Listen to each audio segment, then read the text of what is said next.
Oke, Bismillahirrahmanirrahim. Assalamualaikum warahmatullahi wabarakatuh.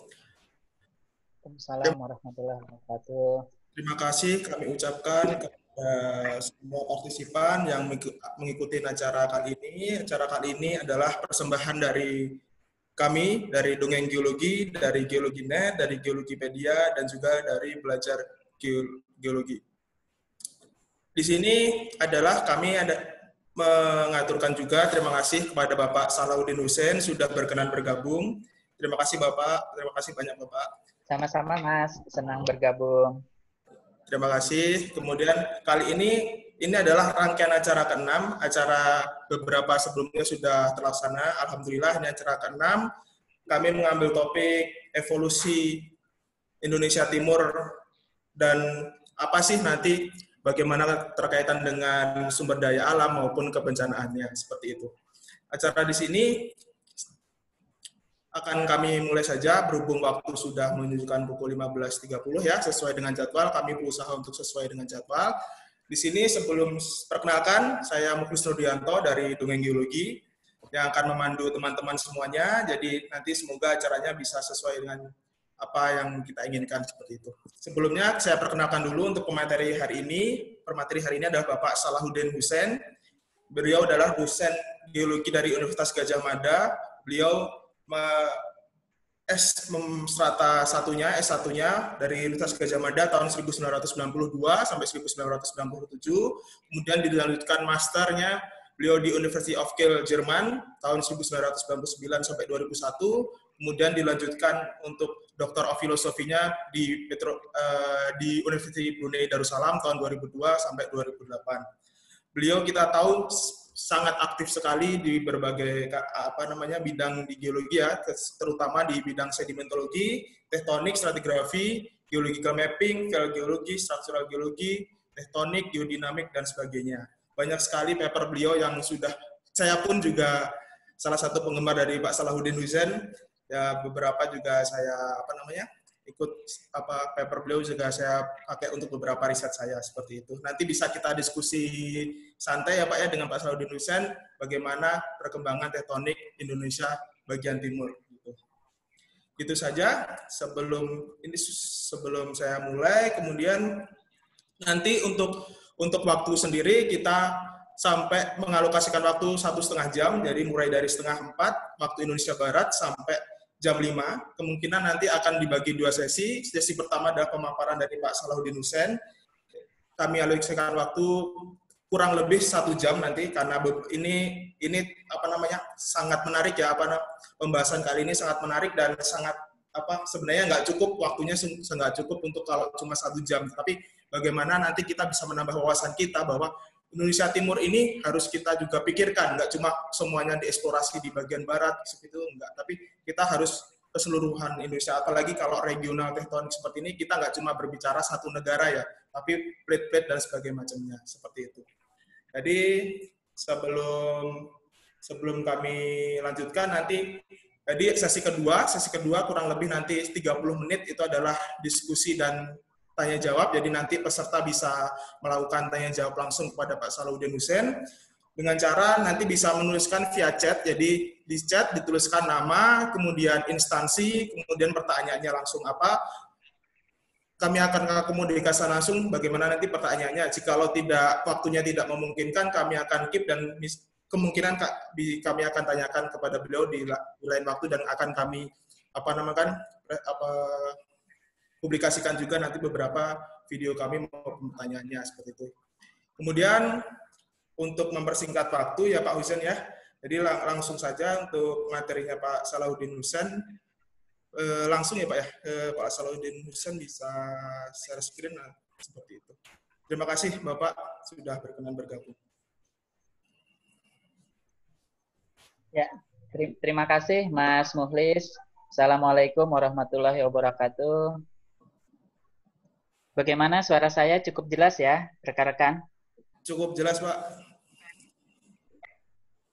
Baik, pertama-tama perkenalkan saya Salahuddin, dan tadi yang disampaikan oleh Mas Mukhlis mungkin terlalu exaggerated gitu ya. Jadi kalau profil sudah bukan 1:1, tapi mungkin 1:10. saya masih belajar geologi juga, dan salah satu lokasi pembelajaran yang terbaik di dunia ini adalah di Indonesia Timur. Itu yang menyebabkan para ahli geologi dunia berdatangan ke Indonesia. Mereka sebetulnya mengejar ke Indonesia Timur ya. Jadi selamat sore kepada rekan-rekan yang ada di Indonesia Timur. Ini saya lihat presensinya ada yang dari Maluku, dari Tadulako, dan lain sebagainya ya. Selamat sore semua. Mari kita berdiskusi. Mudah-mudahan apa yang saya sampaikan nanti bisa membawa manfaat, terutama kepada saya sendiri, terutama yang masih belajar. Baik, saya coba share screen untuk materi. Oke, bisa ditangkap ya screen-nya? Bisa, Pak, bisa. Ya, nah tadi disampaikan oleh Mas Mukhlis, ini materinya cukup banyak. Jadi mungkin sambil diskusi di slide awal, mungkin kalian bisa request ke panitia di Dongeng untuk minta saya ini, sehingga kalau kan ada gambar yang kurang jelas, rekan-rekan juga zoom in di laptop atau HP masing ya. Jadi salah backup supaya sharing kita berjalan dengan lancar. Nah, kita untuk sore ini adalah evolusi tektonik Indonesia Timur. Sebetulnya kami berharap bisa memberikan dengan baik mengenai sumber daya alam dan bencana geologi. Cuma di sini yang perlu kami sampaikan adalah kemampuan saya sendiri sebetulnya lebih banyak di aspek tektonik. Jadi ini merupakan pokok utama dan bagian utama presentasi sore ini.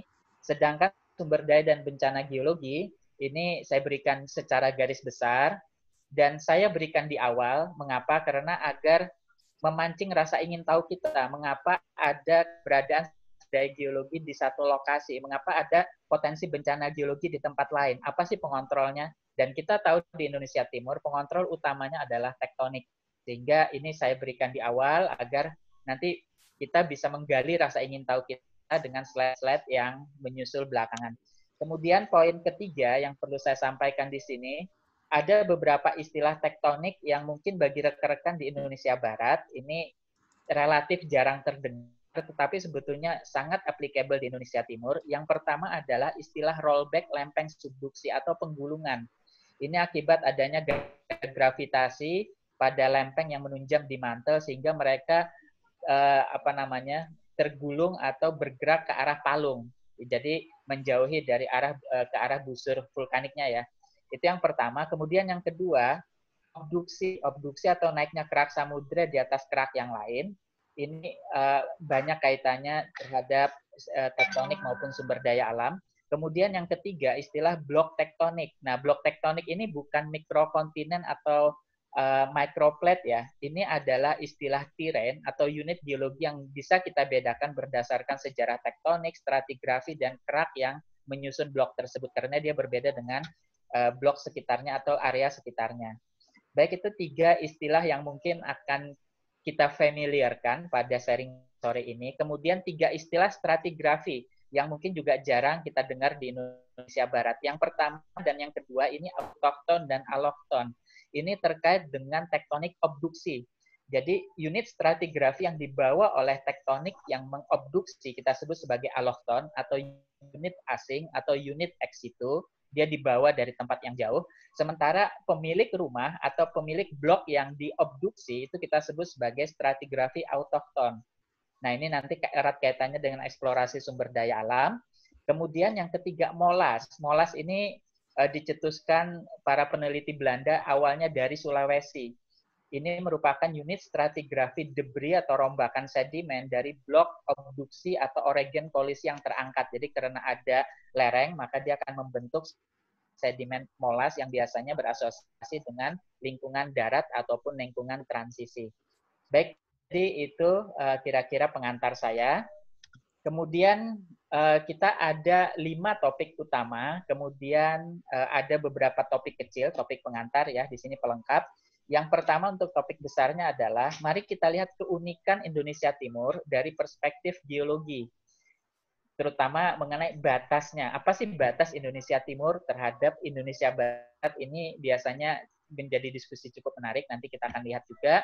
Kemudian yang kedua dan ketiga, seperti yang saya sampaikan di pendahuluan, kita akan mendiskusikan bencana dan sumber daya terlebih dahulu sebelum kita melihat bagaimana di bagian keempat evolusi tektonik Indonesia Timur. Nah, nanti ada 6 area yang saya highlight melengkapi pembahasan evolusi tektonik tadi ya. Yang pertama, kolisi lengan timur Sulawesi. Mengapa? Karena ini erat kaitannya dengan keberadaan sumber daya hidrokarbon di Indonesia Timur. Kemudian ada subduksi ganda Halmahera. Mengapa? Karena saat ini di daerah subduksi ganda Halmahera merupakan daerah yang paling aktif kegempaannya. Kemudian ada Laut Banda. Pembentukan Laut Banda ini sangat penting karena inti dari Indonesia Timur itu adalah Laut Banda. Jadi kalau rekan-rekan di Indonesia Barat biasanya menganggap intinya Indonesia Barat adalah pegunungan Swaner ya. Nah, kalau Indonesia Timur bagian tengahnya itu disusun oleh Laut Banda.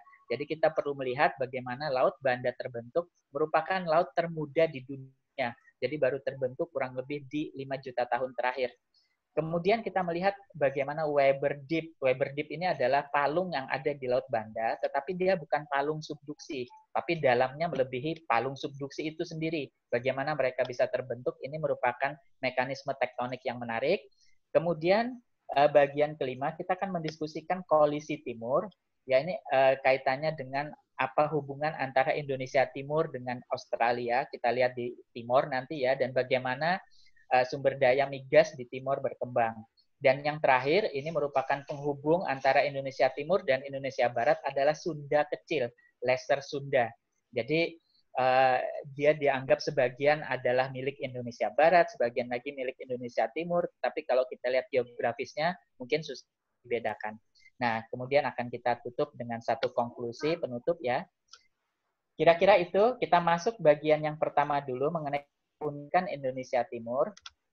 Jadi selama ini kita melihat Indonesia Timur itu batasnya terhadap Indonesia Barat terletak di Selat Makassar.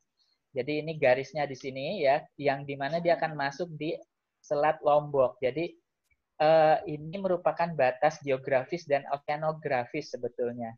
Ya, jadi kalau geografis kita lihat betul-betul sebelah baratnya membentuk satu paparan yang koheren, yang utuh ya. Sementara kalau kita lihat ke timur, paparannya jauh di sebelah timur yaitu paparan Sahul, sementara di tengahnya itu ada Laut Banda dan beberapa kita lihat ada tiren atau blok-blok tektonik yang terpisah-pisah di sini. Nah, saya sebutkan juga batas oceanografi karena lalu lintas masa arus dari Pasifik menuju Samudra Hindia memang melalui Laut Sulawesi atau disebut sebagai Indonesian Trough Flow. Jadi ini merupakan batas oceanografis ya. Tapi apakah benar dia merupakan batas geologis gitu ya? Nah, nanti kita lihat dulu batas biografis. Kita mengenal area Indonesia Timur ini dikenal sebagai area peralihan fauna dari fauna Indonesia Barat yang tipikal Asia dengan fauna Indonesia Timur yang tipikal Australia. Jadi batasnya adalah atau penggabungan keduanya itu adalah di daerah Wallacea, yaitu yang dibatasi oleh garis Wallace yang merupakan garis yang membatasi Selat Makassar sampai Selat Lombok tadi dengan garis Lydekker yang membatasi Papua dan paparan Sahul ya terhadap kepulauan di Banda dan juga Sulawesi Halmahera. Nah, ini adalah batas geografis. Di lain kesempatan mungkin bisa kita diskusikan bagaimana hubungan antara tektonik Indonesia Timur dengan sebaran fauna di sana. Karena teori evolusi yang kita kenal saat ini itu sebetulnya dihasilkan dari penelitian yang ada di daerah Wallacea ya. Kemudian bagaimana secara geologi? Nah, secara geologi penelitian-penelitian yang update sampai di dekade 2020-an ini ya, itu cukup menarik. Ternyata batasnya itu tidak mengikuti batas geografis dan oceanografis tadi, bukan di Selat Makassar, tetapi dia masuk ke tengah-tengah Sulawesi. Jadi ini berdasarkan pada stratigrafi dan batuan kerak. Jadi Sulawesi Selatan, Sulawesi Tengah ini sebagian masih sama dengan Selat Makassar dan Kalimantan Timur ya.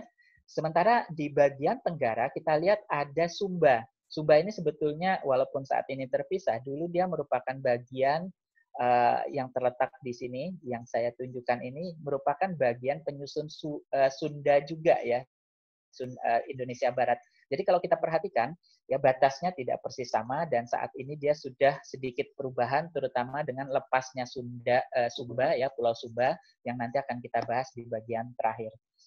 Jadi mengakhiri mengenai diskusi mengenai perspektif geologi ini adalah ternyata keragaman geologi kita itu masih banyak hal yang menarik, melampaui apa yang selama ini kita kira hanya berdasarkan pada morfologi, fisiografis, morfologi dan oseanografi saja ya. Ternyata dengan penelitian geologi bisa kita lakukan revisi-revisi terhadap keberadaan terutama hubungan Indonesia Barat dan Indonesia Timur. Nah, konsep lama sejauh ini itu menganggap faktor simplifikasi. Jadi Indonesia Timur itu sebetulnya interaksi di mana dorongan dari Pasifik ke arah barat berinteraksi dengan dorongan Australia ke arah utara, dia akan mempengaruhi bagian timur dari Eurasia atau Sundaland. Jadi hanya seperti itu. Nah, apakah benar sesederhana itu? Kalau kita lihat di sini, ini pembagian yang saya bagi begitu ya berdasarkan pada sejarah tektonik masing-masing area. Jadi ini kurang lebih kita punya 8 area. Yang pertama adalah area bagian timur Sundaland yang mengalami peregangan. Jadi ini termasuk yang tadi batas Sundaland batasnya ada di sini. Kemudian di sebelah timurnya ini kita berhadapan dengan bagian kolisi yang membangun lengan-lengan timur dan tenggara Sulawesi. Ini kolisi yang datang dari arah timur. Nah, kemudian di utara, ya lengan utara Sulawesi ini dia berkaitan dengan Halmahera. Dia membentuk kolisi dari 2 busur gunung api. Ini yang kita kenal sebagai double subduction dan double arc ya, nanti akan kita diskusikan. Kemudian kita beralih ke bagian timur di daerah Papua. Ini merupakan pasif margin, tetapi bagian utaranya dan nanti terekam di bencana ya, di kegempaan, ini merupakan area kolisi ya. Nah, kemudian kita lihat di tengah-tengah ini ada Laut Banda. Ini ada Laut Banda yang pemekaran kerak samudranya masih berlangsung sampai sekarang. Laut Banda ada 2, di sebelah sini adalah Laut Banda Utara. Saat ini spreading-nya sudah tidak aktif. Kemudian ada pemekaran Laut Banda Selatan. Ini masih aktif ya sampai saat ini. Dan bagaimana pemekaran banda ini itu akan mempengaruhi bagian tepi dari Australia, bagian F ini ya, di mana dia mengalami delaminasi atau pengelupasan lempeng litosfernya ya, lempeng litosfer mantelnya, dan juga ada kolisi antara Laut Banda dengan bagian tepi Australia ini. Kemudian kita pindah ke bagian ujung selatan ini, di mana ini umumnya dikenal sebagai busur Sunda kecil, tapi di sini sengaja saya bagi 2, ada yang disebut sebagai bagian G atau kemenerusan pegunungan selatan Jawa Timur, karena karakternya tidak mirip sama sekali dengan yang di bagian timur, di mana ini merupakan hasil vulkanisme dari subduksi Banda itu sendiri. Jadi ada perbedaan kerak subduksi yang menghasilkan perbedaan geologi dari busur Sunda kecil. Sehingga ini kadang saya sebut sebagai busur Sunda kecil barat dan busur Sunda kecil timur begitu ya. Nah, jadi kalau kita lihat di sini ini jauh lebih kompleks dari simplifikasi yang ditampilkan di kartun sebelumnya ya. Nah, mari kita lihat bencana dulu sebelum kita melihat ke masing-masing area tadi gitu ya. 8 area yang nanti kita lihat diskusikan. Pertama bencana geologi. Ini dari publikasi Pusat Studi Gempa Nasional, Pusgen tahun 2010. Kita lihat ini adalah sebaran patahan aktif di Indonesia Timur. Ya, jadi masing-masing dengan nama, kemudian dengan kecepatan gesernya ya di sini. Jadi ini berdasarkan studi dengan studi geodetik, studi geologi, ya, studi geofisika, menghasilkan sebaran patahan-patahan aktif ini. Nah, patahan aktif mestinya terekam oleh kegempaannya. Kalau kita lihat di sini, maka kegempaannya di sini ya peta seismisitas Indonesia Timur ini dari data BMKG dari tahun 2009 sampai 2018 kurang lebih 10 tahun ya di sini.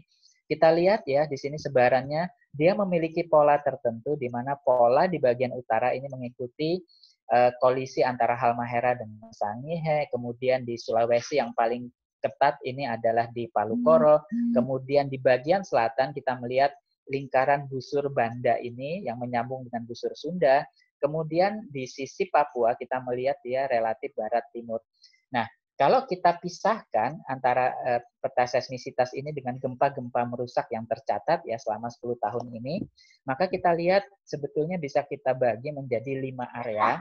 Tadi Palu Koro, kemudian ada di Laut Maluku, koalisi Sangihe dengan Halmahera, kemudian Sorong yang ada di Papua.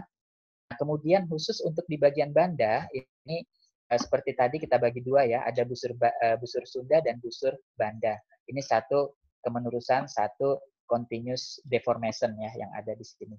Jadi kita bisa lihat simplifikasi, sebetulnya untuk kegempaan kita punya area-area yang bisa kita acak berdasarkan pola tektonik. Nah, salah satu efek susulan gempa itu adalah tsunami. Mengapa? Karena Indonesia Timur banyak sekali dikelilingi laut ya, dan hampir semua patahannya itu bersambung ke laut atau ada di dasar laut. Maka di sini kita lihat ini data dari BMKG juga dari catatan 1900 sampai saat ini gitu ya. Kita lihat ada beberapa lokasi yang bertepatan dengan kegempaan aktif, misalkan Palu Koro masih sama, sesar naik Sangihe Halmahera, koalisi Halmahera Sangihe masih sama, sesar Sorong masih sama dengan kegempaan aktif tadi ya. Kemudian di sisi selatan sini dari sesar naik Bali Flores, sesar geser Sarambanda, ini masih sama dengan busur Banda, busur Sunda tadi. Satu tambahannya apa? Ini yang saat ini mungkin rekan-rekan sedang mengikuti di media, yaitu Selat Makassar. Ternyata ada beberapa data dan ini terkait dengan peregangan Selat Makassar itu sendiri yang meninggalkan sesar-sesar purba yang bisa aktif kembali ya di sini. Nah, jadi tambahannya tsunami di sini ya. Kenapa tadi tidak terlihat di kegempaan? Karena dia memang bukan daerah patahan aktif ya di situ. Jadi dia bisa bergerak kalau terpengaruh gravitasi. Nah, kemudian untuk gunung api, kita sebetulnya punya 4 busur di sini, atau bisa disambung 3 saja, busur Sunda, busur Banda, kalau mau disambung boleh, monggo gitu ya, walaupun ini saya pisahkan karena faktor lempeng subduksinya berbeda ya, yang di sini Sunda dengan yang Banda ini berbeda lempeng, yang masuk ke bawah, sementara di bagian atas, di bagian utara, kita punya busur Sangihe dan busur Halmahera ya di sini. Jadi ini kita punya 4 atau 3 busur gunung api aktif dan ini terkait dengan proses subduksi yang berbeda-beda ya di sini.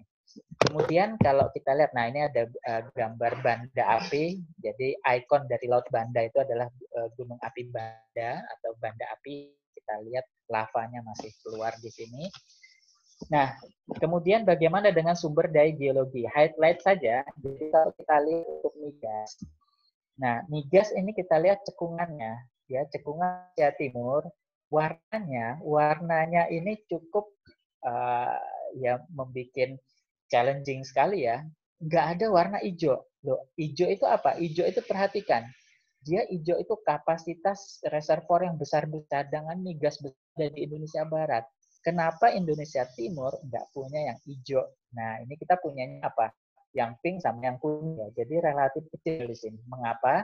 Apakah terkait dengan kontinennya yang tercacah-cacah dan dipisah-pisah oleh tektonik tadi sehingga punya kapasitas besar? Nah, ini menarik kita diskusikan nanti ya. Nah, ada 2 lokasi di Indonesia Barat Indonesia Timur yang menurut saya berbeda tipe. Yang pertama di daerah Tori, Matindok, di daerah lengan timur Sulawesi. Dia berasosiasi lapangan migasnya berasosiasi dengan sesar naik. Nah, kemudian di daerah Salawat Kuning, Kepala Burung Papua, kita lihat di sini ya dia berasosiasi dengan sesar geser Sorong, ada sesar naik dari arah timur Lengguru dan sesar naik dari Seram dari selatan. Jadi interaksinya lebih kompleks di bagaimana migas di Indonesia Timur berkembang. Nah, kemudian kalau kita lihat sumber daya mineral ini sangat ditentukan oleh batuan pembawa.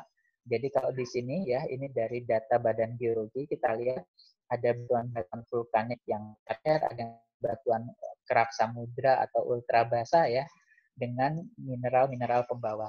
Jadi sebetulnya eksplorasi Indonesia Timur, di mana batuan-batuan kerak samudra ultra basa itu terobduksi ke atas kerak yang lain, maka dia akan menghasilkan sumber daya mineral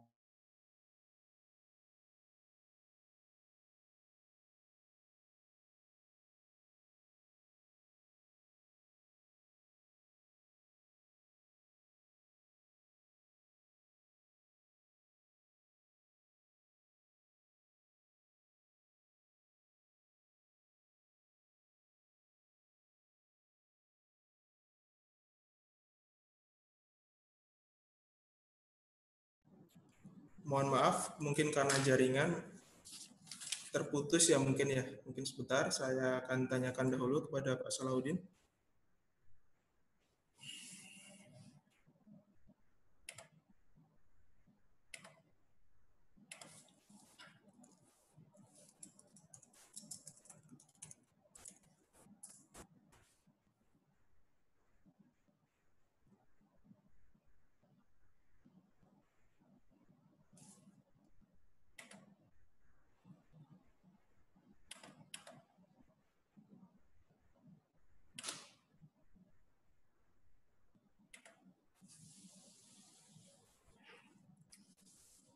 Berhubung masih kesalahan jaringan mungkin dari Pak Udinnya, kami dari tim baru menanyakan.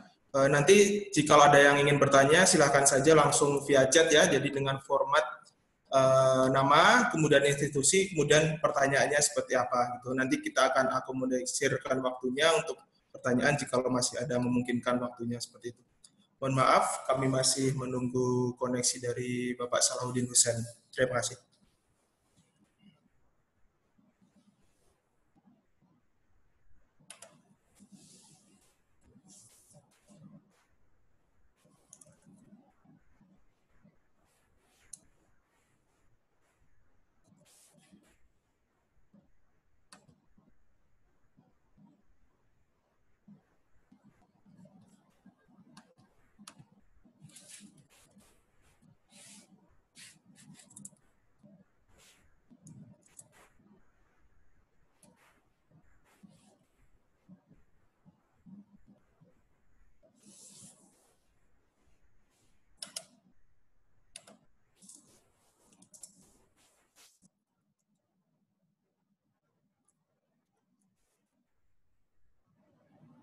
Bapak Salahuddin Hussein, apakah bisa bergabung? Sudah bisa bergabung kembali?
Mohon maaf sebelumnya, jadi ada terkendala koneksi. Kami tunggu sebentar lagi ya untuk semuanya. Jadi kami ingatkan lagi bahwa acara ini adalah rangkaian belajar bersama ahli yang ke-6. Ini dipersembahkan oleh Dingung Geologi, Geologi Net, Geologipedia, dan juga Belajar Geologi, akun-akun geologi mainstream di Indonesia yang selama ini sudah menemani kita bersama untuk belajar geologi secara umum dan lain-lain. Oke, sudah kembali lagi Bapak Salahuddin Hussein, bagaimana? Ya, bisa kita lanjut ya. Mohon maaf tadi lockout. Tidak apa-apa Pak, terima kasih banyak Pak Salahuddin. Silakan. Ya, baik, terima kasih Mas Muhlis. Mohon maaf ya rekan-rekan tadi ada nggak tahu langsung lockout tadi. Baik, kita lanjut ya. Jadi kita lihat bagaimana evolusi tektoniknya berlangsung ya dan bagaimana itu mempengaruhi bencana dan sumber daya geologi. Ini saya ambil dari publikasi Hall tahun 2012 ya. Ini merupakan animasi yang cukup lengkap. Jadi kalau kita lihat Indonesia Timur pada saat kapur atas atau akhir kapur ya di sini, maka posisinya kurang lebih seperti ini. Ini adalah cikal bakal Indonesia Timur ada di sini di Banda Inbaiman. Ya, kemudian tadi ya Sulawesi Selatan dan Sumba ada menempel di Sunda ya di sini atau di Eurasia bagian ujung ya di sini. Kemudian potongan-potongan tiren atau blok tektonik itu ada di sini di ujung semenanjung Banda ini ya. Dan yang kita lihat nanti bagaimana perjalanannya itu dimulai dengan adanya subduksi di Samudra Kenotetis dengan Paleopasifik ya menghasilkan busur sepik ini. Dan nanti di Paleosen, busur sepik ini akan collide, akan kolisi dengan bagian utara Papua. Jadi ini adalah cikal bakal pegunungan Jayawijaya atau pegunungan sentral Papua ya di sini. Kemudian kita lihat ya di sini subduksi masih menerus di bagian timur dari Sundaland atau di bagian Sulawesi Selatan dan Sumba di sini, sehingga nanti ada rekaman vulkanik pada periode Paleosen tersebut ya. Kemudian kita lihat ya memasuki Eosen, di bagian utara dari Kalimantan dan Sulawesi Selatan ini berkembang Laut Karolin ya, Laut Carolina, di mana subduksinya ini pemekaran Laut Carolina, ke selatan dia subduksi dengan Laut Sepik, ke utara dia subduksi dengan Laut Proto Laut Cina Selatan. Ini menghasilkan di utara busur Filipina dan di sini adalah busur Carolina. Termasuk kita lihat ini adalah lengan utara Sulawesi. Jadi cikal bakalnya di sana. Dan kita lihat kemudian bagaimana peregangan Selat Makassar akibat rollback. Jadi rollback itu dia digulung ke arah kerak samudranya ya. Jadi palungnya akan berjalan mundur. Kita lihat seperti ini, berjalan mundur. Akibatnya apa? Akan terjadi peregangan pada tepian kontinen Sundaland atau pada bagian antara Sulawesi Selatan dengan Kalimantan Timur. Jadi di sini akan meregang menghasilkan Selat Makassar kira-kira 150 km selama 10 juta tahun ya riftingnya. Jadi pemekarannya kira-kira berhenti di 35 atau masuk di Elugosen ya di sini. Kemudian kita lihat menjelang benturan awal ujung Semenanjung Banda ya di sini nanti kita zoom ya, ujung Semenanjung Banda kemana benturannya? Kebenturannya nanti dengan lengan utara Sulawesi ya. Nah, di sini. Jadi benturan ini dia membentur lengan utara Sulawesi ya di sini. Dan ini akan merubah banyak hal. Yang pertama, perubahan proses subduksi di Laut Sepik. Jadi busur Mindanao dan busur Halmahera ini akan berubah bukan lagi subduksi tetapi nanti akan berubah menjadi batas transform. Akibat apa? Akibat kolisi Semenanjung Sula dengan busur Sulawesi ini.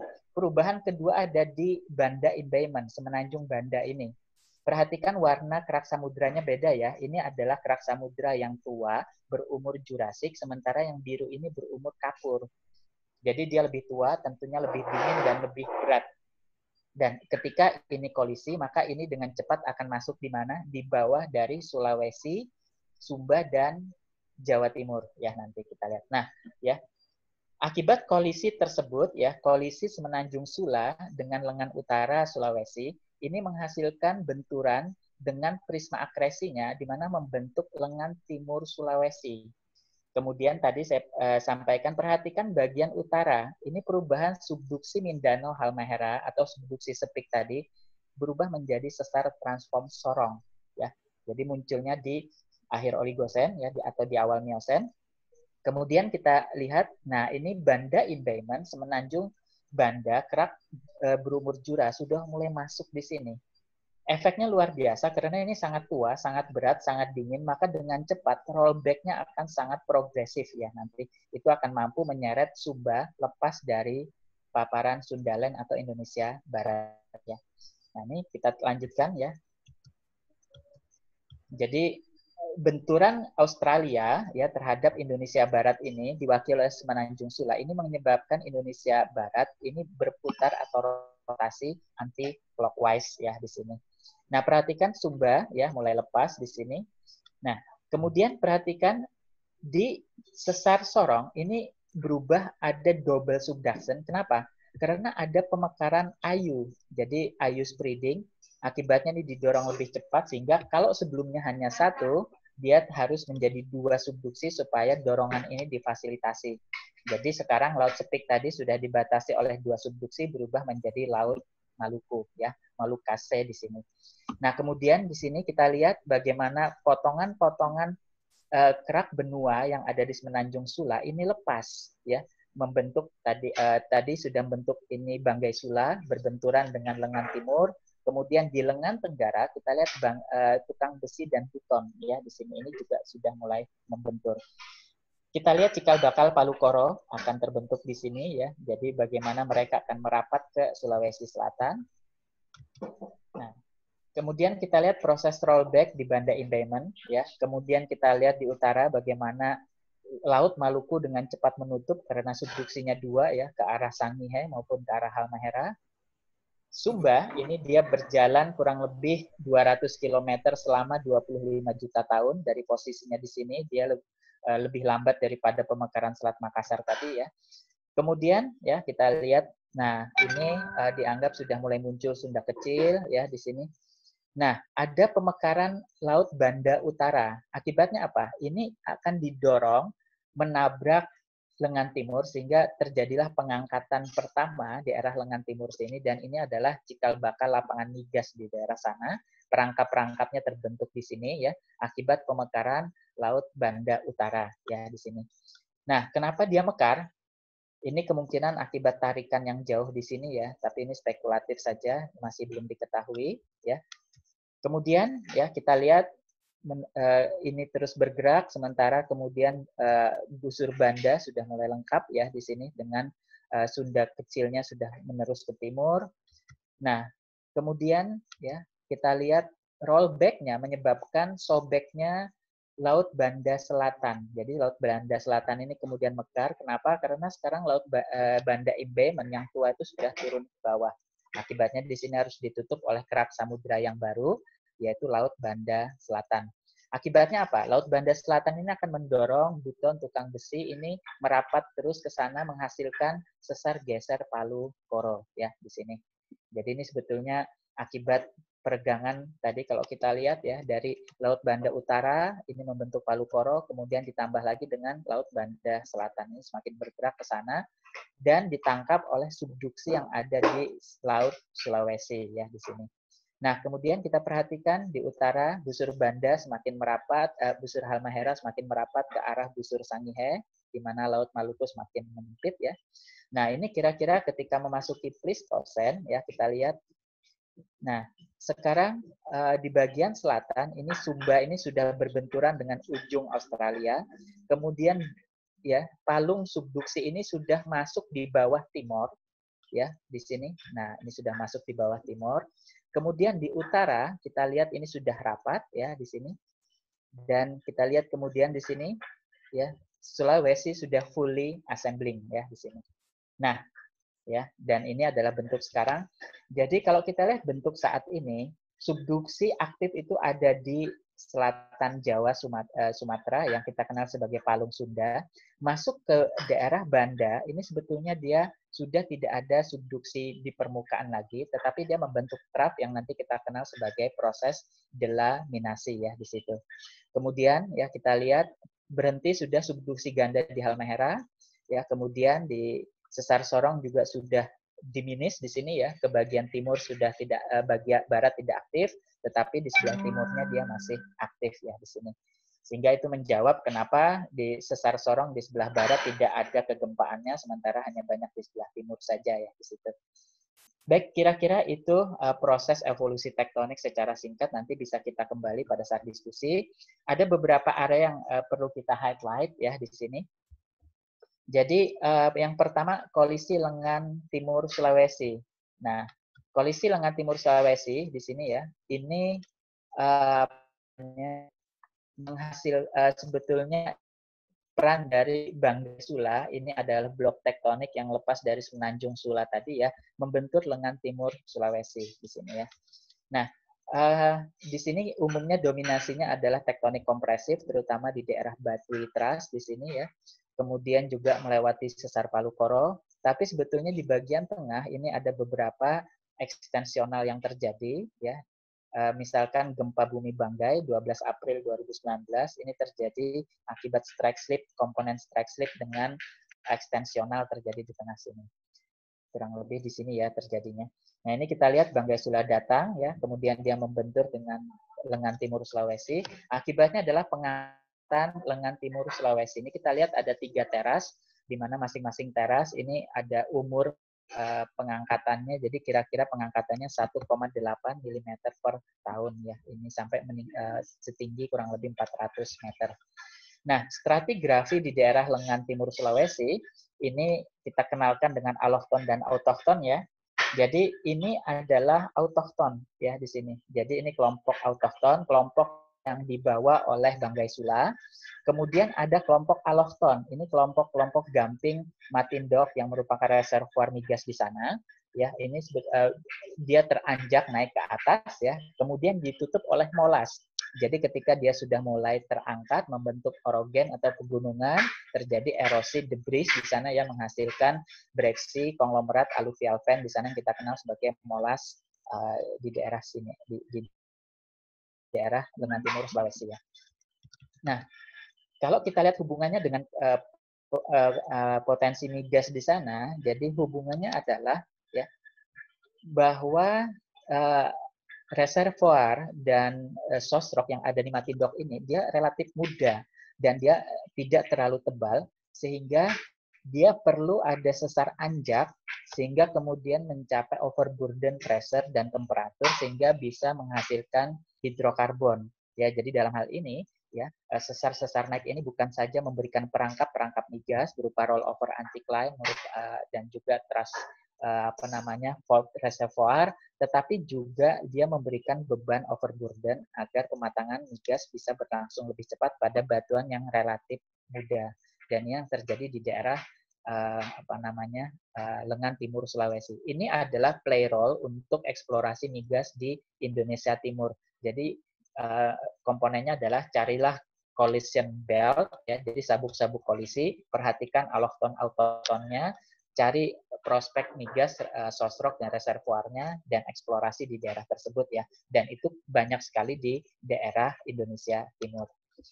Jadi play migasnya seperti ini ya, kita punya truss yang bekerja di bawah atau blind truss ya, kemudian itu menjadi perangkap bagi komponen-komponen migas yang ada di bawahnya. Kemudian kita pindah interest area di Halmahera. Mengapa ini penting? Karena ini adalah daerah kegempaan paling aktif di Indonesia Timur saat ini ya. Nah, ini kalau kita lihat subduksi gandanya, ini dari studi tomografi, kita perhatikan ada yang masuk ke barat dan ada yang masuk ke timur. Jadi dia menegaskan ada subduksi ganda, ya seperti ini. Nah, sebetulnya subduksi ganda tersebut itu berlangsung semenjak Miosen ya sampai kira-kira di Pleistosen ya di sini. Jadi perhatikan dia masih ke arah masing-masing busur gunung apinya. Sangihe masih ke arah barat palungnya, sementara Halmahera palungnya masih ke arah timur. Tapi perhatikan peta saat ini. Jadi kalau kalian perhatikan peta-peta geologi tektonik saat ini, umumnya dia malah berhadapan. Jadi ini bukan subduksi yang berhadapan ya di sini, tetapi sebetulnya ini sudah berubah menjadi sesar naik. Bagaimana? Jadi kalau kita perhatikan ya, ini subduksi ganda dari bawah ya, dari Miosen atas, kemudian masuk di Pleistosen, ya. Nah, ketika dia sudah mulai merapat, maka dorongan dari arah timur itu tidak bisa lagi difasilitasi oleh subduksi, mau nggak mau kemudian terjadilah abduksi. Jadi ini kerak-kerak samudera sudah mulai naik ke arah busur gunung apinya ya di sini. Jadi kalau kita lihat Halmahera itu ada dua busur, busur barat itu busur gunung api dan busur timur itu adalah busur oviolit.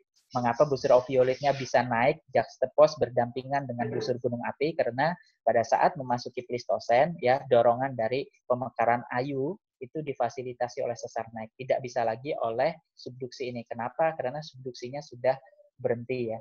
Dan dorongan ini kemudian berlanjut, kita perhatikan sebetulnya lempeng kerak Maluku itu sudah di bawah mantel yang ada di permukaan, ini sudah kerak intermediate Sangihe sudah berbenturan dengan kerak intermediate yang dari Halmahera dan dengan seri-seri sesar naik. Jadi inilah yang membentuk aktifnya kegempaan di daerah tersebut ya. Kemudian kita pindah ke Laut Banda. Nah, Laut Banda ini dengan banda dia membentuk sendok ya di sini, dan yang dalam ini warnanya pink ini adalah Weber Deep, dalaman Weber. Nah, satu kunci yang harus kita pahami adalah bagaimana banda itu terbentuk, yaitu penggantian kerak samudra protobanda atau banda embayment berumur jura 160 juta tahun digantikan oleh kerak samudra banda yang umurnya paling tua adalah Miosen atas ya di sini. Jadi ini sangat mudah sekali. Nah, bagaimana proses penggantian kerak samudra tua digantikan kerak samudra banda? Ya.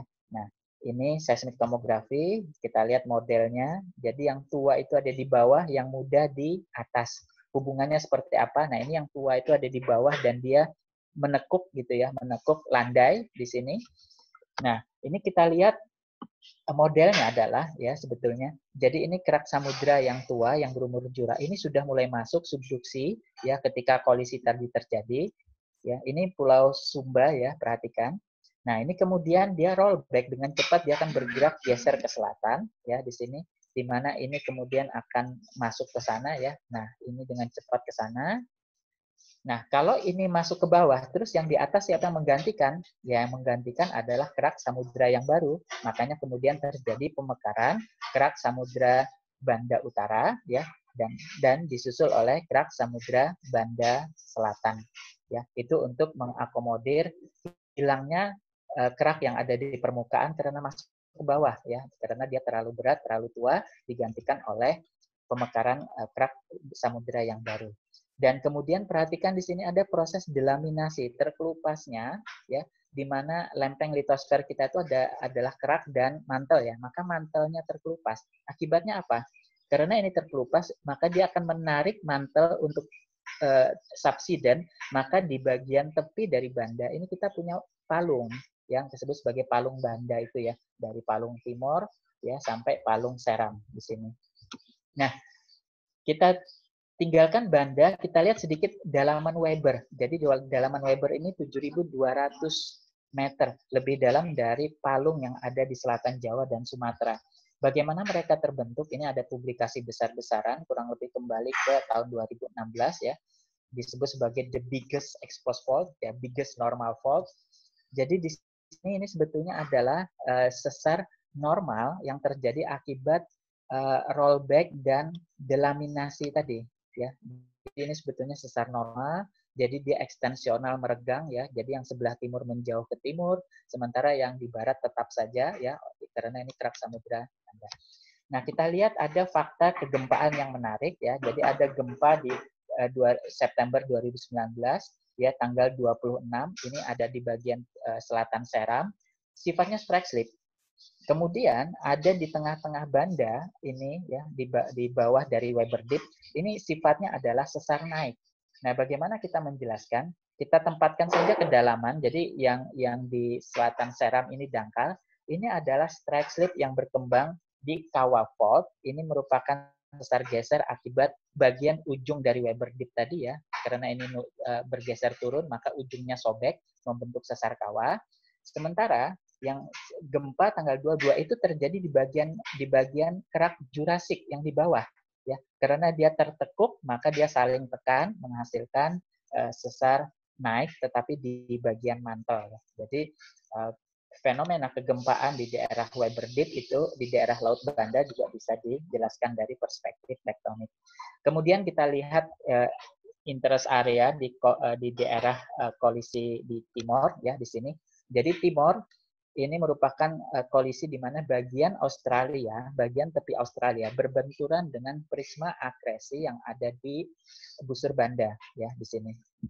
Nah, jadi ini bagian Australia, kemudian ini wetar ini adalah busur gunung api, bagian selatannya lagi ada prisma akresi. Nah, prisma akresinya inilah yang naik ke arah timur ya di sini. Nah, ini menghasilkan kalau kita lihat stratigrafi timur itu dikenal dengan yang ini adalah kerak-kerak kontinen yang berwarna pink mutis ini adalah allochthonnya ya di sini. Jadi dia naik ke atas milik prisma akresi. Kemudian yang banyak berwarna hijau muda ini adalah Bobona romelans, ini juga allochthon ya di sini. Jadi kalau kita lihat di sini allochthon autochthonnya sangat dikontrol oleh tektonik ya di sini. Ini kolom stratigrafi bagaimana penempatan walaupun allochthon dan autochthon seumur, tetapi karena dia naik ke atas, maka secara tektonik dia digambarkan dengan panah ke atas. Nah, proses konvergensi timur, kolisi timur ini akan mempengaruhi. Kita lihat timur itu sangat kaya potensi migas. Ini seepage, rembesan di permukaan ya di sini.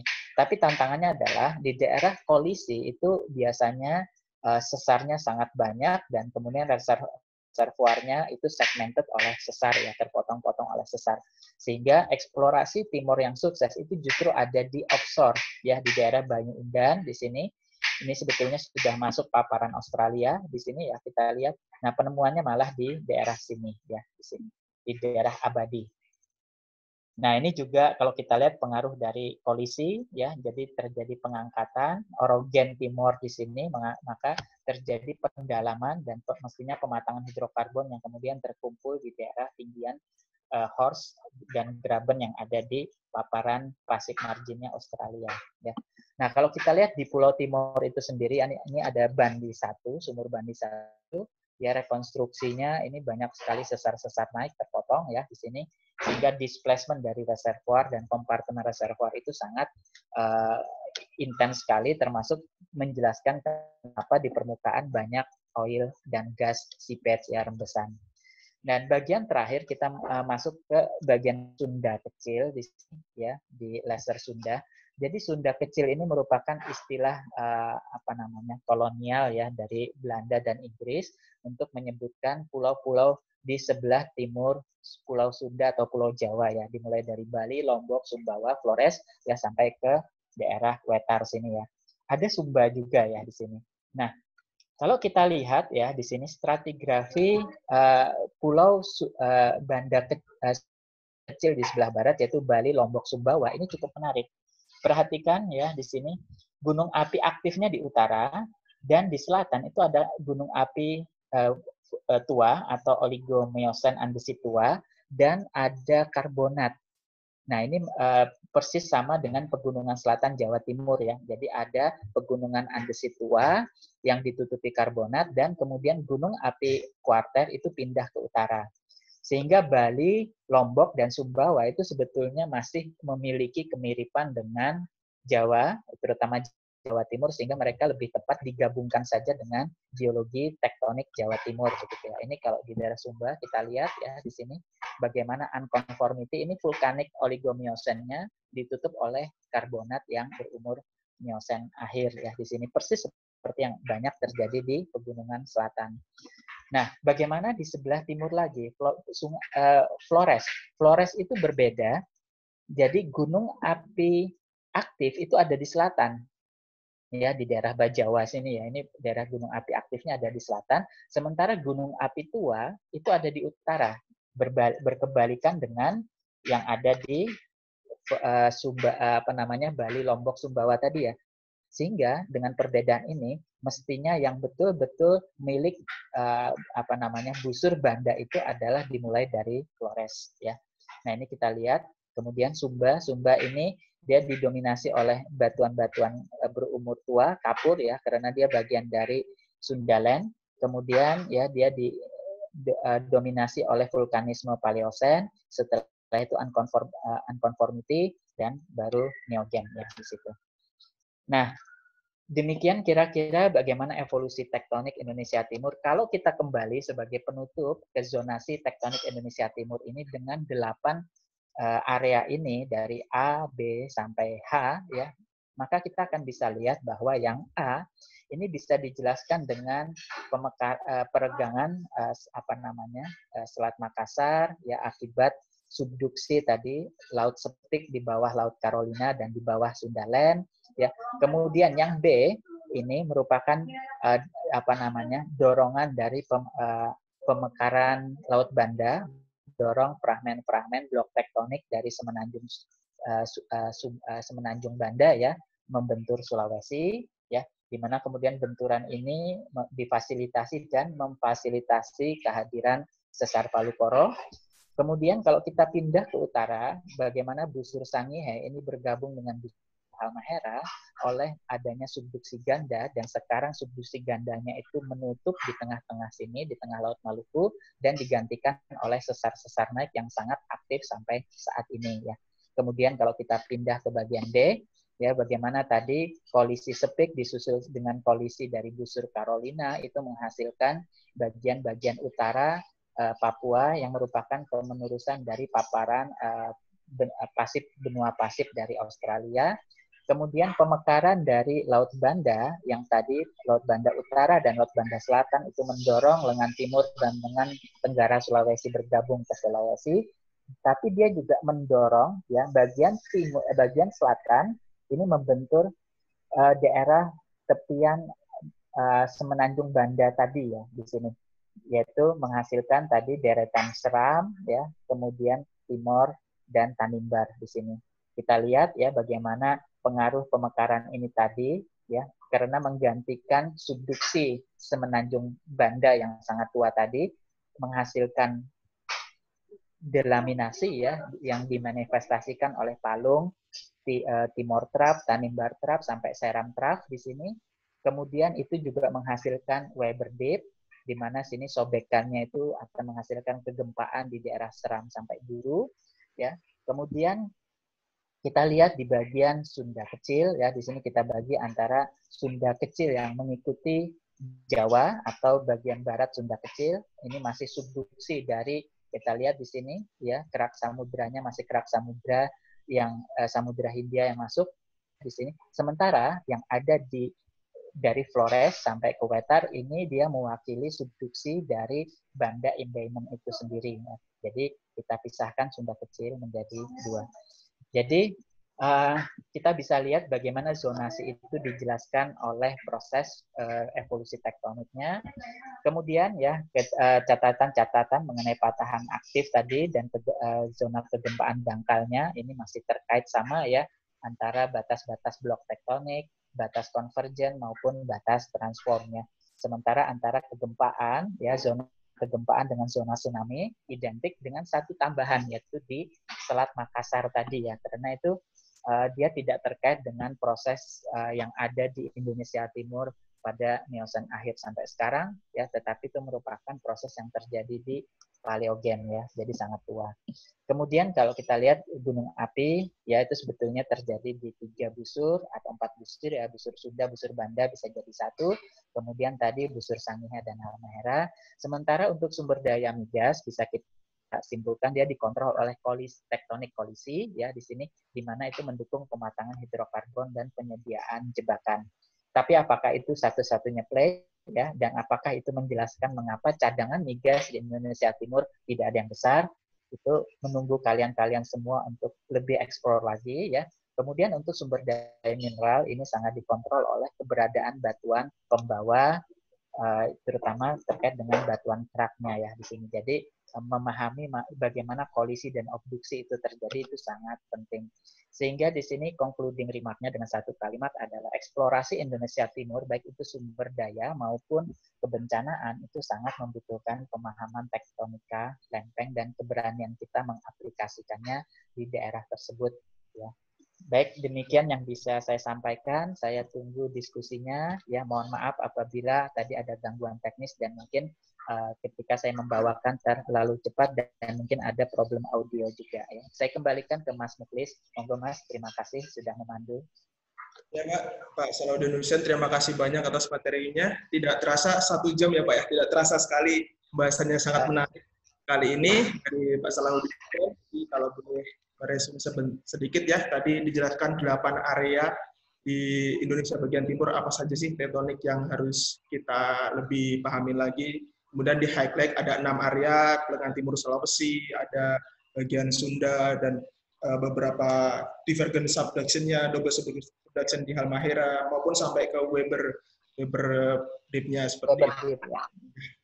Jadi kebetulan juga Pak Salahuddin, saya juga beberapa kali juga punya project well di Banggai juga yang memang benar apa yang dikatakan Pak Salahuddin bahwa ketika pemahamannya collision belt itu sangat penting dipahamin untuk mencari eksplorasi migas di daerah timur Indonesia seperti itu. Jadi langsung saja mungkin ya Pak Salahuddin, ada banyak sekali pertanyaan yang muncul. Kemudian saya ucapkan juga terima kasih untuk beberapa. Jadi di sini karena audiensnya banyak Pak, dari SMA ada, dari yang kuliah di geologi atau tidak, mungkin beberapa ahli juga, dan beberapa dosen, mulai dari Bapak Musri Mawalida dari Unhas, kemudian ada Bapak Hilgedut Hartono, dosen pembimbing saya juga dari ITNI Jogja. Terima kasih sudah bergabung. Selamat sore Pak. Ya, langsung saja kita pertanyaan yang pertama ya Pak ya, dari Kita lihat dulu. Dari Mas Ilham Aji Dermawan, boleh? Sudah aktif, Mas Ilham? Boleh disampaikan pertanyaannya?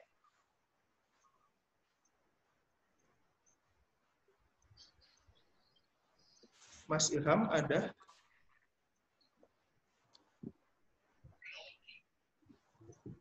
Atau tidak ada ya? Saya bacakan saja ya Pak ya, karena mungkin beliaunya.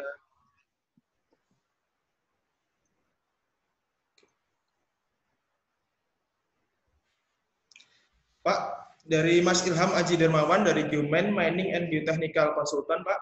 Pak Udin, pegunungan tengah Papua yang kaya akan mineralisasi, Grasberg, Oketedi, Porgera, dan sebagainya, terbentuk dari proses polisi, tetapi menghasilkan mineralisasi EUAU yang besar.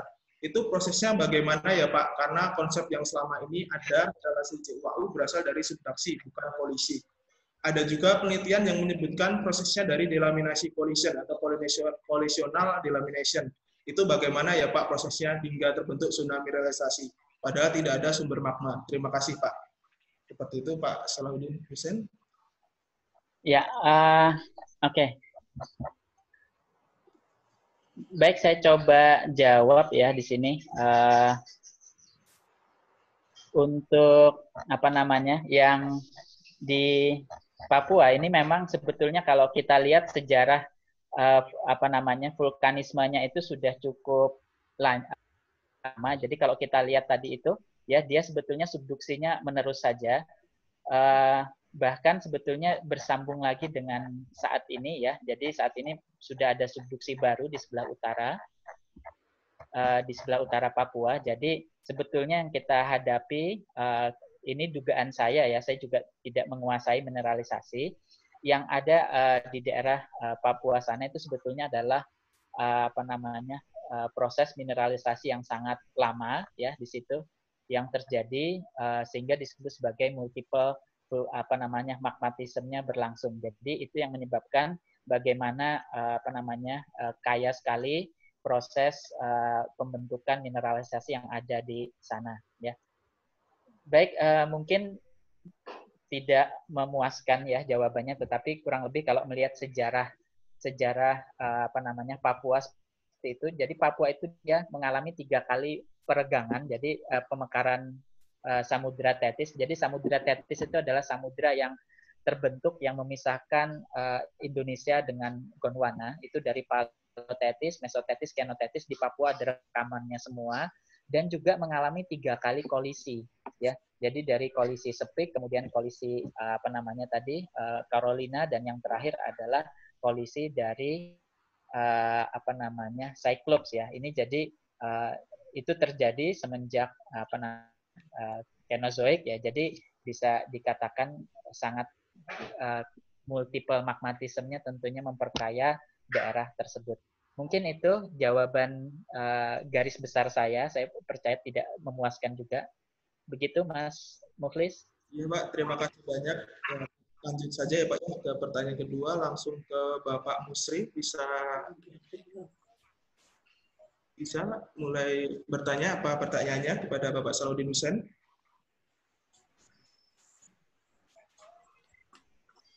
Bapak Musri Mawalida atau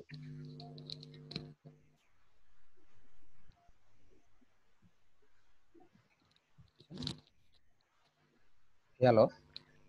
Ya. Selamat sore Pak. Sore. Ya selamat sore. Pak Salahuddin, Pak Dr. Salahuddin, selamat sore. Selamat sore Pak. Ini di sini sebentar lagi tengah jam berbuka Pak ya. Ya. Pertama tadi saya ingin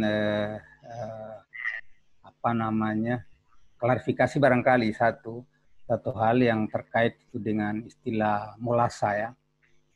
Molasa sebetulnya bukan pertama kali di Sulawesi didapatkan. Molasa itu suatu terminologi lama jauh sebelum molasa Sulawesi. Mungkin bahkan justru karena di Sulawesi ditemukan satu molasa yang khas 1901 itu oleh Sarasin, lalu dia istilahkan dengan istilah molasa Sulawesi karena berbeda dengan yang seharusnya seperti tektonik sedimen yang terjadi seperti di tempat-tempat kolisional yang lain seperti di Himalaya dan lain-lain. Itu saya klarifikasi. Yang kedua, saya dengar ada satu penjelasan dari Bapak lebih banyak merujuk ke gagasan dari Royal Holloway yang sebetulnya ini sudah lama diawali dari Audrey Charles dahulu. Kita ini agak bingung, mohon penjelasan Pak Salahuddin terkait dengan animasi-animasi model yang diajukan oleh Robert Hall. Saya juga sudah pernah bertanya langsung kepada beliau, saya sama-sama di lapangan. Cuma ya beliau tidak menjelaskan. Bagi saya tidak puas. Secara fisika itu agak sulit dibuktikan dengan gagasan mikrokontinen yang diajukan oleh Holloway ini. Walaupun sekarang publikasinya bertubi-tubi dan banyak dirujuk dan sebahagian mungkin terbukti, sebahagian mungkin kebetulan. Nah, kalau melihat gagasan dari konsep Royal Holloway dengan mikrokontinen konsep ini, seakan-akan bumi ini beberapa kali terjadi suatu benturan atau satu kolisi. Padahal kita cuma mengenal dalam samudra-samudra besar itu, tadi Bapak sudah jelaskan ada tetis, mesotetis, neotetis. Nah, sampai sekarang kita sulit membuktikan apa yang terjadi di antara mikrokontinen ini. Tiba-tiba ini seakan-akan dia berjalan kayak kapal aja, dia berlabuh dari Australia, dia jalan. Kalau kita perhatikan animasi yang diajukan oleh Royal Holloway yang melalui Robert Hall itu pertama mohon penjelasan Bapak, biar karena ini mungkin ada student juga, ada juga kita ini, karena semua ini saya tahu bahwa ini ada debatable, sesuatu yang kita berbicara saya boleh kayak dongeng lah ya, karena kita tidak lihat. Tapi bahwa terus terang saja sulit juga karena tidak ada data. Data-data lapangan itu agak sulit dijelaskan. Nah, itu. Kemudian yang berikut terkait dengan samudra tadi, ada Jurassic, ada Kapur, Bapak jelaskan itu. Itu juga datanya kita sulit. Dari mana data umur oseanik yang Jura Kapur itu didapat? Karena sampai saat ini belum ada satu metode kita mengetahui usia dari oseanik keras ini. Nah, mungkin paling mungkin kita mendapatkan data-data itu adalah dari data-data batuan-batuan metamorf produk dari daerah kolisional kompleks atau daerah subduction kompleks. Paling mungkin itu. Nah, itu yang memang terus terang menjadi, karena kita sekarang sudah melakukan suatu mapping juga mulai dari Himalaya sampai ke data kita, bahkan sampai ke Amerika Selatan, kita melihat semua kompleks-kompleks metamorf sebagai untuk melihat fakta itu. Dan ternyata di Indonesia yang dahulu di lengan Tenggara, orang selalu mengatakan di sana ini adalah kapur. Sebetulnya tidak kapur, Pak tadi sudah katakan tadi Miosen kan, ada Miosennya, kolisional daerah Donggi Senoro ini kan Miosen. Dan ternyata data-data metamorf juga Miosen, dan ultramaficnya juga ini sebetulnya dia emplacement juga di Miosen. Nah, bahkan data kita dari hasil dating kita ketahui itu ternyata kolisinya itu mulai dari Sorowako sampai ke timur sana, sampai ke seluruh Sulawesi Timur itu dari tenggara ke utara. Data kita itu berkisar antara umur 12 sampai dengan 17 juta tahun. Data kita. Itu data kolisional kompleksnya. Data mulai dari subduction sampai collision. Nah, memang initial subduction itu mungkin dimulai sekitar Oligosen akhir, baru kemudian pada 12 itu memang di hipotesisnya Hamilton itu bahwa pada Miosen akhir itu sudah terjadi ekstensi di selatan Sulawesi ke timur, mungkin berkaitan dengan banda opening. Itu kita bisa buktikan sekarang, betul kita mendapatkan data itu. Nah, kita mendapatkan data itu. Jadi mohon penjelasan Bapak sebagai dosen di bidang ini tentunya lebih memahami. Kalau kitanya dari petrologi saja, jadi tidak terlalu menguasai itu. Itu yang salah satu. Jadi yang utama tadi itu adalah soal kaitan dengan konsep dari Royal Holloway ini mengenai mikrokontinen ini, Pak. Nah, karena ini terus terang sampai sekarang saya kira ini masih walaupun sudah ratusan publikasi kita diserang dari Royal Holloway ini, tapi agak sulit diterima secara konsep geofisika dari rollback tadi ini. Padahal kalau kita lihat kan ini sebetulnya seakan-akan beberapa kali plum gitu loh. Ada beberapa kali plum, lepas lagi, jalan-jalan lagi kayak kapal, docking, ya kan? Nah, bahkan sekarang menjadi suatu masalah. Bapak sudah jelaskan tadi Sumba. Sumba yang notabene justru secara dari penelitian Abdullah itu secara geochemistry mempunyai ciri yang sama dengan Borneo. Nah, itu malah makin susah kita. Kalau begitu terus gimana kehadiran busur Sunda kecil ini atau Nusa Tenggara, Sumba, Lombok, kemudian Sumbawa. Lewat mana dia? Ini tiba-tiba muncul di sini. Apa yang terjadi di antaranya ini?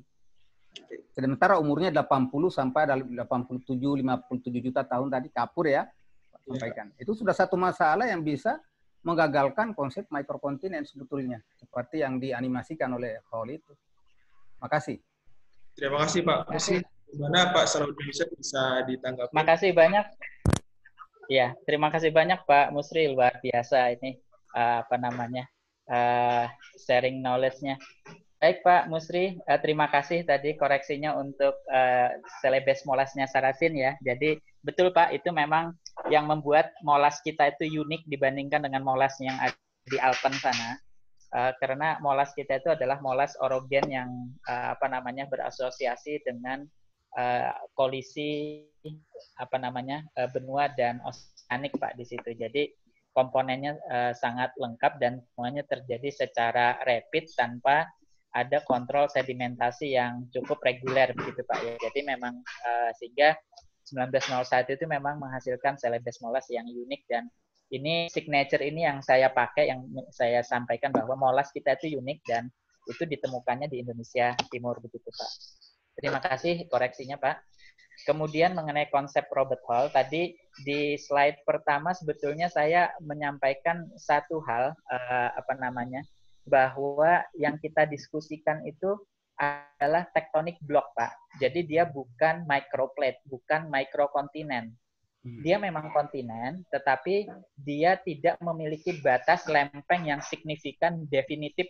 Karena satu lempeng kan harus punya batas, entah itu divergen, konvergen, atau transform Pak.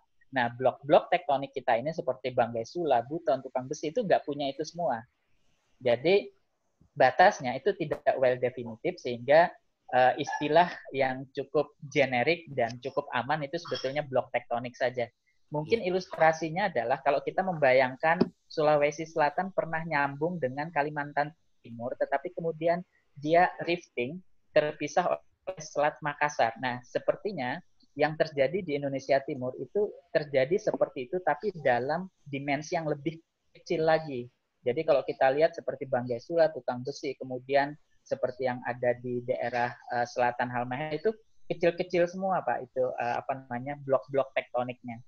Jadi kelihatannya memang dia tidak hanya dicacah oleh sesar-sesar geser, jadi sesar sorong yang cukup signifikan di sana itu, tapi juga proses-proses dia ditarik terpisah dari kontinen yang lebih besar tanpa harus terpisahnya nih akibat adanya spreading magmatik di sana.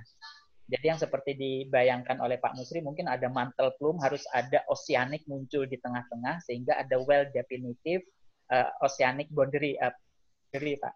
Kelihatannya enggak. Nah, ini yang sebetulnya mendasari konsep Robert Hall bahwa di Indonesia Timur semuanya itu adalah blok tektonik, kecil-kecil saja. Mungkin kalau di Indonesia Barat ini sama seperti kita mendefinisikan West Sumatera atau blok Sumatera Barat dengan Sibumasu. Nah, ini bedanya apa? Tidak ada kontak konvergensi antara keduanya, tetapi keduanya memiliki fauna yang berbeda, Pak. Nah, ini jadi flora yang berbeda ya. Jadi ini juga cukup menarik bagaimana sebetulnya konsep Royal Holloway ini sebetulnya tidak hanya di Indonesia Timur saja yang challenging, Indonesia Barat pun juga sebetulnya belum konklusif juga, Pak. Nah, jadi saya rasa karena kita juga sudah relatif generasi tengah atas Pak ya, jadi harapan kita memang adik-adik kita mahasiswa yang semangat untuk mengkaji itu lebih jauh, men-challenge pemikiran-pemikiran dari para lain begitu ya, karena mereka belajar ke Indonesia Timur lah, kita yang punya rumah mestinya juga lebih paham dari mereka ya di situ. Jadi challenge untuk konsep Robert Hall setuju Pak, jadi bagaimana kita melihatnya bukan dalam konsep global tektonik yang well definitive plate ya, tetapi dia sebetulnya apa namanya, blok-blok mikro, blok-blok tektonik kecil yang batasnya bukan batas lempeng, ya mungkin seperti itu Pak. Nah, drivernya apa? Nah, ini drivernya jelas dia bukanlah mantle plume, bukan pula steep floor spreading, tetapi batasnya hanya seperti misalkan dia tarikan akibat subduksi, tarikan akibat robek, sepertinya sesimpel itu saja untuk menjelaskan assembling Indonesia Timur. Nah, kemudian mengenai yang poin kedua, umur kerak samudra. Bagaimana kita tahu di bawah Indonesia Timur itu Jura, sementara di sebelah baratnya, di selatan Jawa itu berumur kapur. Itu dari pemetaan paleomagnetik, Pak. Jadi umur kerak samudra itu ditentukan dari magnetik. Jadi umurnya adalah umur magnetik. Jadi seluruh dunia itu kerak samudranya sudah dipetakan. Jadi diketahui. Nah, memang sekarang kemudian bagaimana kita tahu kerak samudra Jura di bawah Banda yang itu umurnya sudah tidak kapan lagi Pak ya, kecuali misalkan tadi Pak Musri bilang adanya sebagai oviolit saja yang didata. Nah, oviolit memang menjadikan bantuan kita, tetapi bagaimana kita tahu bagian besarnya itu berumur Jura, itu dari salah satunya itu memang pemodelan, karena itu pemekaran pada saat kenotetis Pak. Jadi pada saat kenotetis, pada saat Jura akhir, ya. Nah itu pemodelan itu kemudian membutuhkan kehadiran adanya kerak samudra berumur Jura. Jadi asumsi Pak ya kelihatannya. Kemudian asumsi ini kelihatannya cocok dengan bahwa yang kita butuhkan untuk tenggelam di bawah laut Banda saat ini itu adalah kerak samudra yang kuat. Nah jadi dua hal ini di mana dia didukung oleh pemodelan tektonik yang ada di Australia, kemudian umur paleomagnetik kerak samudra, ditambah lagi dengan data-data oviolit, kelihatannya come up dengan kita punya umur kerak Jura di sebelah timur dan umur kerak kapur di sebelah barat Jawa kita Pak di situ. Nah kemudian mengenai kolisi, ini menarik Pak kolisi. Karena seperti yang kami lihat juga di daerah lengan timur Sulawesi, kolisi itu tidak terjadi sekaligus. Jadi setidaknya ada 3 periode kolisi, di mana kolisi pertama itu di awal Miosen, kemudian itu benturan pertama antara Banggai Sula dengan bagian selatan dari lengan timur Sulawesi. Kemudian benturan kedua atau kolisi kedua itu adalah pemekaran Laut Banda Utara. Itu menghasilkan kolisi, jadi ada uplift yang kedua Pak di situ. Jadi itu terjadi di Miosen akhir. Nah kemudian kolisi ketiga itu terjadi dengan masuknya sesar sorong.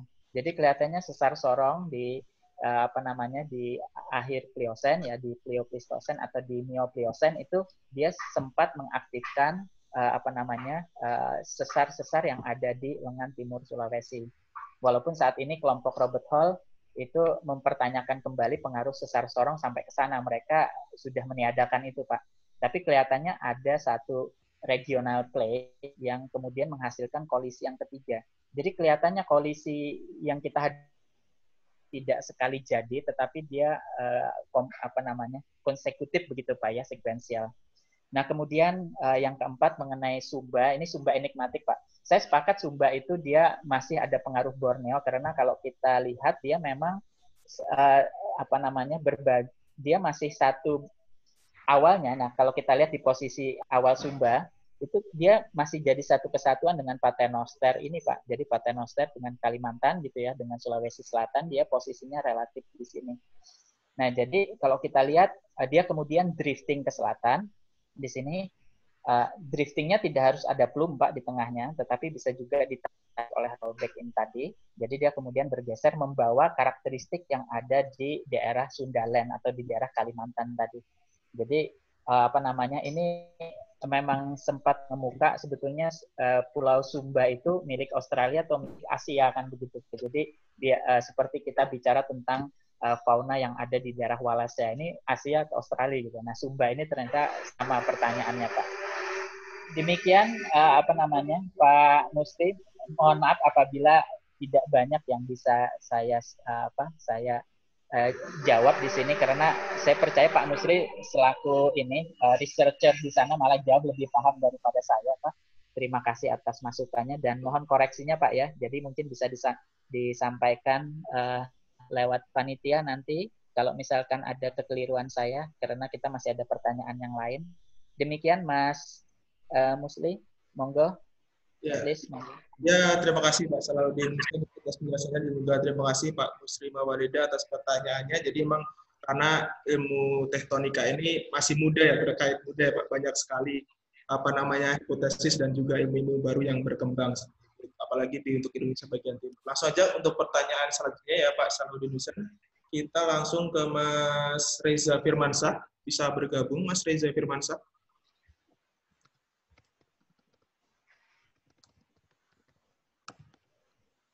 Ya, terima kasih Mas Mulis ya.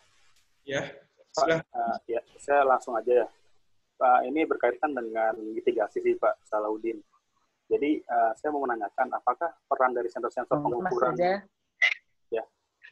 apakah peran dari sensor-sensor pengukur kegempaan dan sarpotan aktif sudah maksimal untuk memberikan data dalam mitigasi bencana dan analisis data pergerakan? Lalu berdasarkan pengalaman Bapak Salahuddin, sensor apa yang bisa digunakan untuk mengukur sesar sarpotan aktif ya Pak? Terima kasih Pak.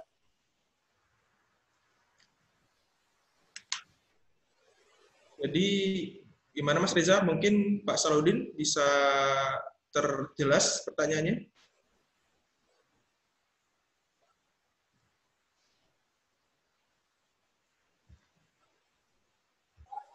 Bapak Salahuddin Husain?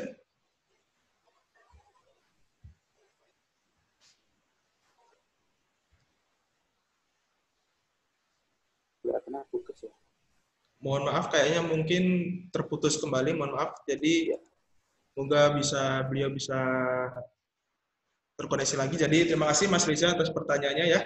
Jadi mohon maaf, kami baru berusaha untuk ini, kemungkinan karena jaringan, jadi atas ketidaknyamanannya. Jadi acara ini juga terima kasih sudah mengikuti acara belajar bersama ahli yang ke-6.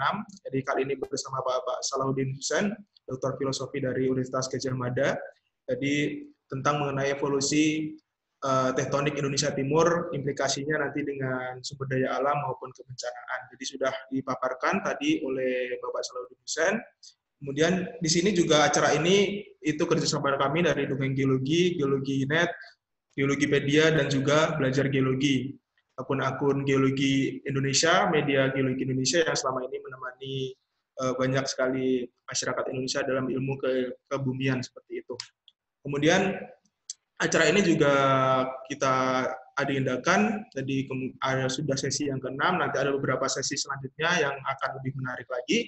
Ini juga kami mengalokasikan acara ini untuk penggalangan dana untuk COVID-19, jadi bisa dilihat pamfletnya nanti di beberapa akun Instagram kami masing-masing dengan flyernya ya, bisa terlihat. Kami coba komunikasikan lagi dengan Bapak Salahuddin Husain. Mohon maaf atas ketidaknyamanannya.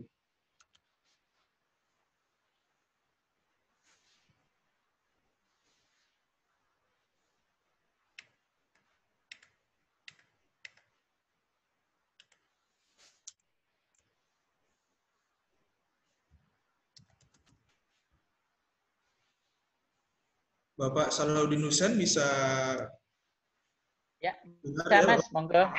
Ya, mohon maaf tadi putus lagi, lockout lagi. Ya, mohon maaf ada kendala teknis. Jadi Mas Reza tadi bagaimana Bapak? Apakah perlu diulang lagi pertanyaan dari Mas Reza? Perlu Mas, tadi terpotong tadi, saya belum dengar semua. Maaf ya Mas Reza. Oke, silakan Mas Reza. Oke, baik. Terima kasih. Saya ulangi ya Pak ya. Ya, ini terkait dengan mitigasi bencana Pak. Terkaitan dengan patahan aktif yang ada di Indonesia ya Pak. Nah, saya ingin menanyakan, apakah peran dari sensor pengukur kegempaan dan sarpatan aktif sudah maksimal untuk memberikan data dalam mitigasi bencana dan analisis data pergerakan? Lalu yang kedua, berdasarkan pengalaman Bapak Salahuddin, sensor apa yang biasa digunakan untuk mengukur sarpatan aktif? Terima kasih Pak. Baik, makasih Mas Reza pertanyaannya. Jadi ini terkait dengan patahan aktif ya Mas ya. Nah, kita memang punya banyak patahan aktif di Indonesia Timur. Tadi kalau kita lihat tadi banyak sekali. Dan kita sudah melihat asosiasinya ya Mas ya. Jadi dia berasosiasi dengan batas-batas blok tektonik ataupun bekas-bekas sutur begitu ya. Nah, memang pertanyaannya adalah bagaimana cara kita mengakses data-data tersebut, terutama misalkan data kecepatan pergeseran, kemudian yang paling penting sebetulnya selain kecepatan pergeseran itu adalah justifikasi recurrence time, Mas. Jadi sebetulnya dia berulang berapa kali faktor kegempaan yang ada di sesar aktif tersebut. Nah, untuk itu sebetulnya pendekatannya bisa dengan secara geodetik. Jadi kita mengukur kecepatan marker yang ada di darat ya. Misalkan ini titik-titik BPN, itu diukur pergeserannya secara satelit, itu bisa diketahui. Ini teman-teman geodesi yang sangat memahami. Kemudian yang kedua adalah kita melakukan paleoseismologi, analisis paleoseismologi. Jadi analisis kegempaan purba. Jadi biasanya kita melacak kira-kira patahan tersebut lewat di tempat mana di daratan ya. Kemudian kita datangi, kita lakukan trenching. Kemudian kita lihat offset stratigrafi di parit uji tersebut. Dan di situ kemudian kita bisa ukur misalkan dari data tanaman yang terkubur dengan carbon dating, kita bisa mengetahui kapan peristiwa patahan tersebut pernah bergerak. Nah, ini memang hanya efektif kalau misalkan patahan tersebut itu melintasi daratan, Mas. Sementara kalau kita lihat di Indonesia Timur ini kan banyak sekali yang ada di laut. Nah, kalau laut challenge-nya adalah kita ada data tambahan, yaitu data survei batimetri resolusi tinggi. Ini biasanya dimiliki oleh perusahaan-perusahaan migas. Nah, itu bisa diverifikasi lagi. Misalkan seperti yang kita lihat di sini, di peta ini, di selatan Sula, jadi yang saya tunjuk ini kalau dari data survei batimetri detail dari seismik ini sudah hilang karena tidak ada data sesar yang memotong batimetri atau permukaan laut di sana. Nah, ini salah satu metode untuk mengetahui keberadaan atau memverifikasi keberadaan sesar-sesar aktif yang ada di daerah tersebut. Asumsinya kalau sedimen laut terpotong kan dia aktif ya Mas ya. Nah, itu bisa diketahui dari morfologi dasar laut saat ini. Nah, yang berikutnya adalah kita verifikasi dengan data tsunami. Jadi paleo tsunami, karena tsunami itu mestinya di-generate oleh patahan yang ada di laut.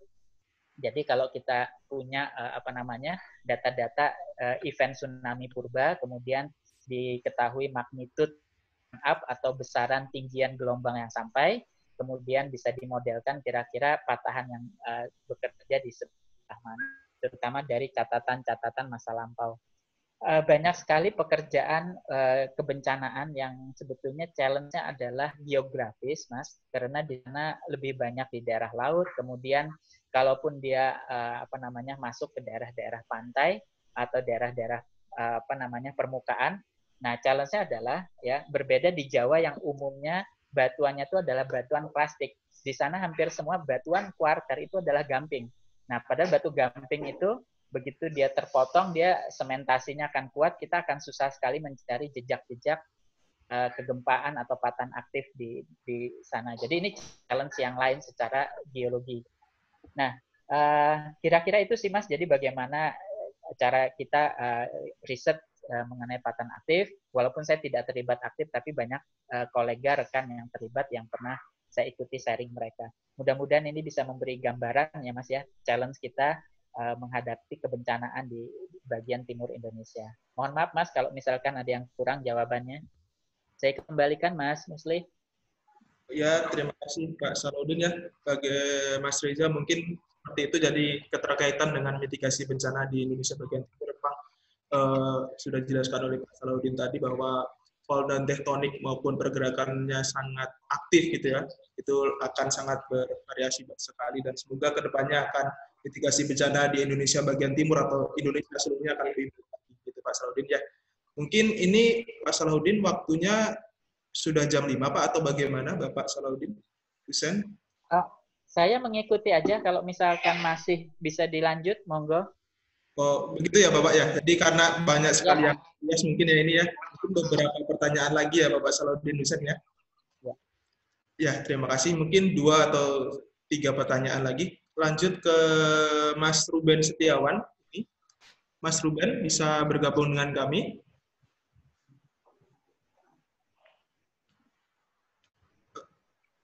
Mas Ruben bisa bergabung.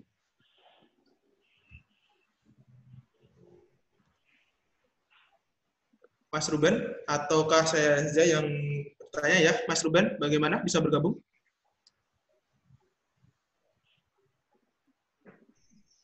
Enggak, Mas Ruben. Saya tanyakan saja Pak ya. Dari Mas Ruben kawan,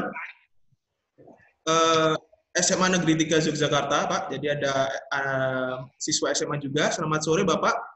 Izinkan saya untuk bertanya, apakah ada pengaruh dari ocean intensification dari GER di Samudra Pasifik terhadap sedimentologi wilayah Indonesia Timur bagian utara, Maluku, Sulut, dan Maluku? Terima kasih.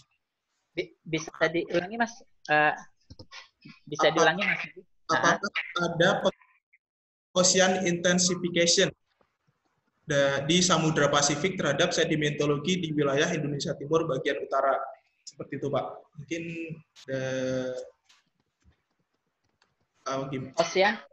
Ocean intensification ya? Ya, Pak, seperti itu. Oke, terima kasih Mas Ruben.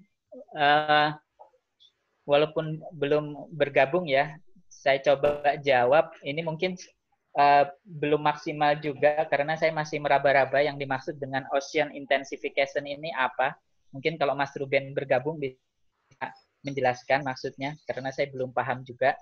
Tetapi secara garis besar pengaruh Pasifik terhadap sedimentasi yang ada di bagian utara Indonesia Timur, yaitu di Papua maupun di Indonesia, seperti di Halmahera, yaitu jelas kuat sekali. Itu karena terutama di daerah lautnya ya, karena jelas arus dari Pasifik itu mempengaruhi sedimen-sedimen yang ada di daerah paparan dari baik itu Papua maupun itu Halmahera. Jadi saya rasa ada, mohon maaf kalau mungkin maksudnya bukan itu karena saya juga masih belum paham tentang ocean intensification-nya. Mungkin sementara itu ini juga nanti akan saya follow up ya karena kelihatannya banyak pertanyaan yang mungkin belum sempat, nanti akan saya saya tindak lanjuti, nanti jawaban akan saya titipkan ke ke panitia dongeng geologi ya. Mungkin kalau bagi yang belum sempat, termasuk Mas Ruben mungkin karena saya belum memahami, nanti saya pelajari dulu. Iya, itu Mas Mukhlis ya. Salahuddin ya, terima kasih banyak. Mungkin masih ada kesempatan untuk bertanya mungkin Pak Salahuddin. Silakan. Satu pertanyaan lagi ya, ini dari Muhammad Ahmad Badrun Najah, bisa bergabung Mas?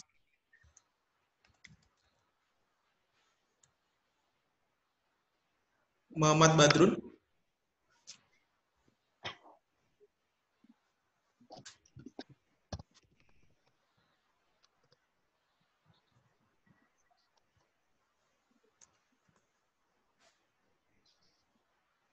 Atau tidak ada yang ini Pak ya? Coba kita lihat. Apakah ada Mas Muhammad Badrun masih bergabung dengan kami?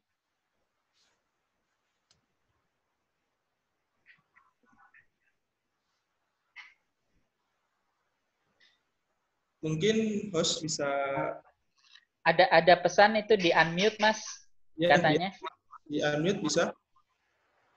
Mas Bahrun katanya unmute itu. Mas. Sudah bisa Mas Muhammad Bahrun?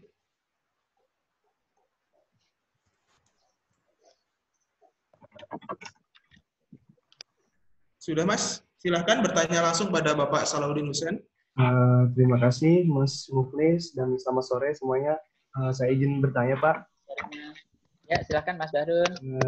Terkait dengan cekungan dan segala rupa yang ada di Indonesia Timur terkait dengan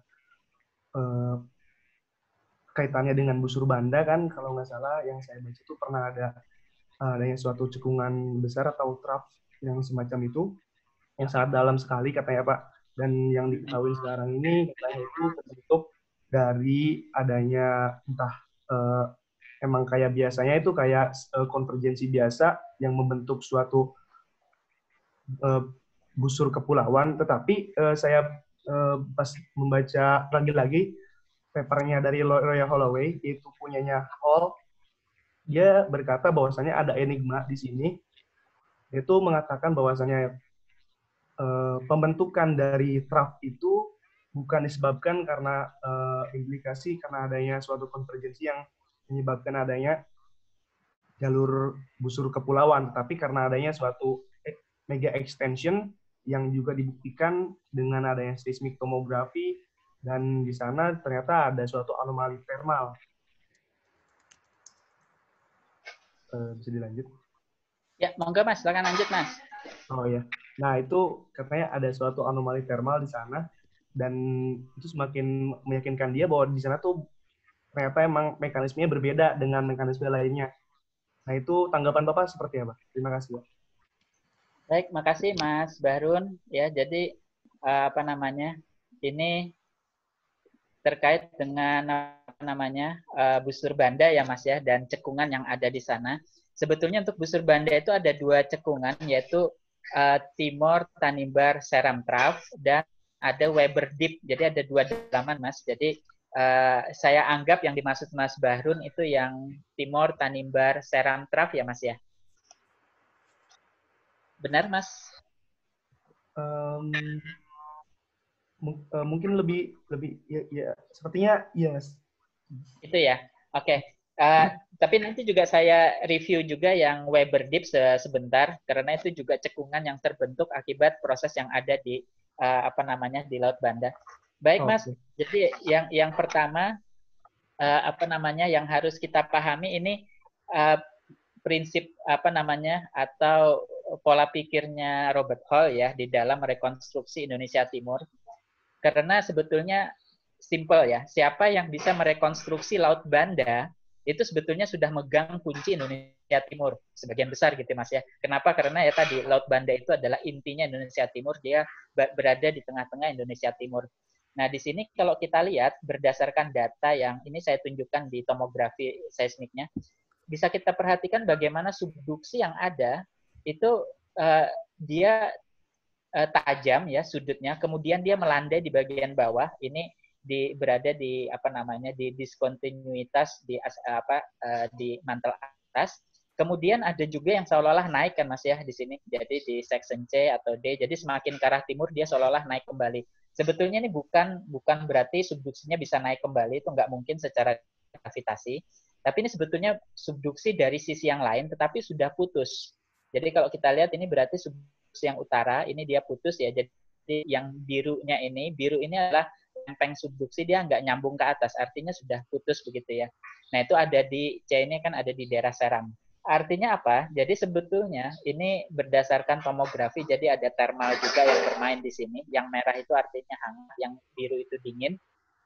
Ini menunjukkan bahwa sebetulnya di bagian bawah Laut Banda itu ada kerak samudera yang lebih tua, yang dia seperti rest on, istirahat gitu ya di bagian diskontinuitas di 700 km di bawah sana, di sana. Jadi ini sebetulnya milik siapa? Kerak samudera siapa gitu ya di sini. Nah, tadi ada diskusi dengan Pak Musri, ini sebetulnya kerak samudera yang enigmatiknya adalah itu apakah kerak samudera tua, tahunnya tua bagaimana?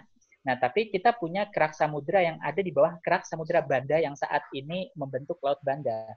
Nah, jadi di dalam pemodelannya kemudian digambarkan seperti ini kerak samudera yang tua, dia curam ke bawah, kemudian dia respon di diskontinuitas 100 Mas ya di sini. Nah, artinya kalau dimodelkan di kartun itu akibat adanya kerak samudera yang tua masuk ke bawah, di sini dia artinya subduksi, kemudian rollback, ditarik begitu ya. Nah, efeknya adalah kalau di bagian selatan nih perhatikan dia masih menerus subduksinya ya, jadi dari horizontal kemudian menunjam ke bawah, sementara di bagian utara karena di semenanjung Banda ini semenanjung Banda ini yang Seram sampai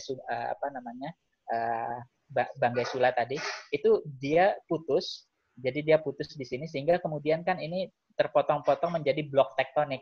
Nah ini pertanyakan tadi apakah ini lempeng sendiri, sebetulnya bukan, ini bukan microplate ya di sini, jadi dia cuma potongan kerak benua saja terpisah dari induknya akibat tadi ini proses putusnya kerak samudera Banda yang berumur Jurasik ini, jadi dia putus ya seperti itu. Nah, ini kemudian mundur terus, ya, termasuk potongan-potongan ini. Nah, kemudian perhatikan, ketika dia sudah membentur seperti ini, sementara secara gravitasi, kerak samudranya kan akan ditarik terus oleh gaya tarik ini, Mas, akan turun terus. Nah, ketika dia turun terus, maka yang terjadi adalah sobeknya lempeng litosfer kita. Litosfer itu kan ada 2 unit penyusun ya, kerak dan mantel atas. Ini keraknya tetap di atas di permukaan karena ringan, sementara yang mantel litosfernya ini ikut terseret turun ke bawah. Nah, proses pemotongan inilah yang kita sebut sebagai delaminasi atau pengelupasan, dan akibatnya apa? Di bagian ujung sini ya, dia akan tertarik oleh proses delaminasi, maka di bagian tepi dari banda embayment ini, semenanjung banda ini, itu akan tertarik ke bawah membentuk trough, membentuk palung. Nah, perhatikan di sisi selatan ya, seolah-olah palungnya nyambung dengan palung Sunda kan, Mas ya. Palung Sunda itu palung subduksi, tapi palung yang ada di banda, yaitu palung Timor, palung Tanimbar sampai palung Seram, itu bukan dibentuk oleh subduksi, tetapi oleh delaminasi. Kalau subduksi kan ada kerak yang masuk dan ada kerak yang di atas, Mas. Nah, kalau ini enggak, ya, ini betul-betul kerak yang di bawah turun terus gitu ya. Jadi itu mengakibatkan dia seperti yang di statement oleh Robert Hall berbeda dengan proses subduksi yang ada di sebelah sebelah baratnya. Itu mengenai Timor Tanimbar Trap, Mas ya. Jadi kemudian kalau kita lihat yang Weber Deep yang ini. Nah, Timor Tanimbar Trap itu yang sisi ini, Mas. Nah, ini Seram Trap, nyambung sampai Tanimbar Trap, nanti nyambung ke Timor Trap. Nanti seolah-olah nyambung dengan Sunda Trans. Nah, jadi ada trans, ada trap gitu ya. Cuma sayang di bahasa Indonesia keduanya namanya palung. Padahal yang satu trans, yaitu palung tektonik, palung subduksi. Kalau trap itu bukan palung tektonik, Mas. Jadi dalaman saja. Nah, kemudian ini ada Weber Deep di sini, ini berada di bagian dalam dari Laut Banda, ya, di sini. Jadi kalau ini kan masih kerak kontinen Australia, kalau ini masih milik Laut Banda. Nah, bagaimana terbentuknya? Kalau kita lihat di sini, nah, jadi akibat, nah ini proses delaminasi, Mas. Nah, proses delaminasi, perhatikan di sini terbentuk trough ya. Nah, tapi di sini karena ini ditarik terus, ya, sementara tadi Laut Bandanya fix, maka yang terjadi di sini dia akan menipis begitu ya. Jadi terbentuklah sesar normal, horizontal, sesar detachment yang skala besar yang disebut sebagai Weber Deep. Jadi ini hipotesis dari kelompok Robert Hall dari publikasinya Pownall 2016. Jadi ada 2 dalaman, Mas, ada 2 cekungan, ada yang trough dan ada yang deep ya, Weber Deep dan Timor Tanimbar Seram trough. Kira-kira itu, Mas, mudah-mudahan bisa menjawab ya, Mas Bahrun. Monggo, Mas Chris. Ya, terima kasih Mas Bahrun atas pertanyaan dan penjelasannya dari Pak Salahuddin ya. Mungkin tinggal 1 kali lagi nih Pak diskusi ya Pak ya dari pertanyaan. Silakan Mas. Yang terbatas, mungkin Mas Ari Yusliandi bisa atau sudah? Ya, halo. Mas, silakan pertanyaannya kepada Bapak Salahuddin Hussein. Ya, halo Mas. Assalamualaikum Pak, apa kabar Pak? Waalaikumsalam. Wah, ini sobat lama ini, kental. Ayo Mas, silakan. Ya Pak, jadi gini Pak. Jadi dalam publikasi lain dari Ron Harris, dia juga dalam rekonstruksinya menyatakan bahwa Sumba dengan Timor, dengan Pulau Safu, itu bergerak bersamaan dari Australian Shelf, Pak. Ya. Nah, jadi mereka itu membentuk V-shape dan bercollision dengan banda arc di Miocene atau Pliocene gitu, Pak. Itu gimana tanggapan Bapak? Sedangkan yang kedua, apakah ada potensi trapping di bawah subthrust, Pak? Misal sebagai contoh di daerah timur, Gondwana sequence dari Permian sampai Jurassic, itu kan kalau kita lihat dia istilahnya outcropping karena ada duplex system, Pak. Apakah masih ada reserve dari Gondwana sequence di subsurface, Pak? Terima kasih, Pak. Ya. Oke, Mas Ari, terima kasih. Ini tadi juga sudah beberapa kali ditanyakan ya. Jadi sebetulnya enigma Sumba itu seperti apa? Nah, mengenai triangle tadi itu saya sepakat. Jadi, nah kalau kita lihat di sini, coba saya share sebentar. Jadi kalau kita lihat di dalam rekonstruksinya Robert Hall, jadi segitiganya itu kan yang ini, nah. Jadi tumornya ini dia membentuk triangle di bagian ujung dari paparan Australia. Nah, dia sebetulnya Sumba itu bagian di sebelah baratnya timor ini, nempel gitu ya. Nah, ini memang namanya pembuktiannya kan tinggal satu ya. Jadi ada dua, Mas. Jadi secara geologi ini mestinya ada paleontologinya. Apakah betul-betul dia identik dengan Australia dari Mesozoiknya? Dan yang kedua adalah paleomagnet. Studi paleomag, apakah dia memang menempel terus Australia, jadi lintangnya sama persis dengan lintangnya Australia, sama persis dengan lintang Timor. Nah ini tapi ada salah satu penelitian mengenai paleomagnetiknya Sumba, itu ternyata dia bergeser dari utara. Nah jadi ada dua pendapat yang mendukung bahwa Sumba itu berasal dari utara. Yang pertama tadi Pak Musri menyampaikan kesamaan geologi dengan Sundaland. Jadi baik itu stratigrafinya. Kemudian yang kedua sebetulnya paleomagnya. Nah, jadi ini memang terus menjadi perdebatan ya. Jadi sebetulnya Sumba itu memang namanya Sumba Enigma ya. Jadi kelihatannya kedua kubu ini masing-masing punya data dan punya pendapat. Tetapi sementara ini kita selaku penikmat hasil penelitian orang begitu ya. Jadi kita mengambil yang hasilnya paling mayoritas. Jadi kalau kita lihat dari fakta geologinya seperti apa, fakta paleomagnya seperti apa, kok kelihatannya mendukung dia dari utara, sementara kita kayak Mas. Jadi saya pribadi masih beranggapan Sumba itu berasal dari utara. Nah, kemudian mengenai potensi subtrust yang ada di Timor, ini memang menarik.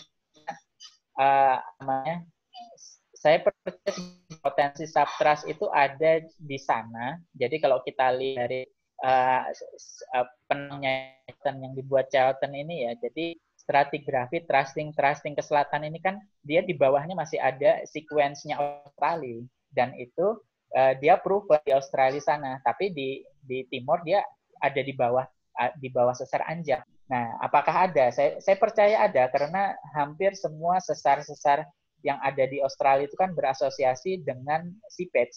Jadi kelihatannya memang membawa bukti-bukti kehadiran sistem petroleum dari subsurface merembes sampai permukaan.